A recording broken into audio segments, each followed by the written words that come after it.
Je ne considérerai plus jamais les voyages pontificaux comme de la simple politique, après avoir appris cela. Je ne minimiserai plus jamais la diplomatie religieuse, après avoir appris cela. Je ne sous-estimerai plus jamais un pèlerinage qui sert aussi de jeu de pouvoir, après avoir appris cela. Récapitulatif rapide. Le pape Léon XIV, anciennement Robert Prévost, leader augustin de longue date, arrive à Alger en tant que premier pontife à visiter l'Algérie. Pourquoi ici? Deux mots: pèlerinage, établissement de pont.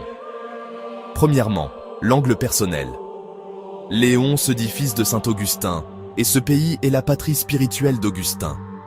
Ses premiers arrêts honorent cet héritage, une prière à la basilique Notre-Dame d'Afrique, un moment privé dans une chapelle commémorant 19 membres du clergé tués pendant la guerre civile algérienne. Deuxièmement, l'angle diplomatique. Il visitera la grande mosquée d'Alger, l'une des plus grandes du monde, et parlera ouvertement du dialogue avec l'islam.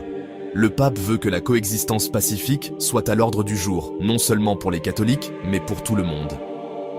Troisièmement, l'Algérie observe les médias d'État, appelle cela du soft power, stabilité médiation régionale, une chance de montrer un engagement constructif au-delà de sa minuscule minorité catholique. Mais ce ne sont pas que des applaudissements. Des groupes de défense des droits humains ont exhorté le pape à faire pression sur l'Algérie concernant le traitement des minorités religieuses.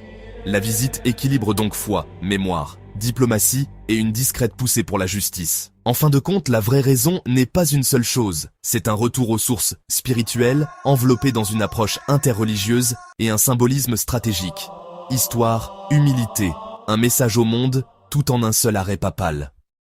Abonne-toi à DZ Focus.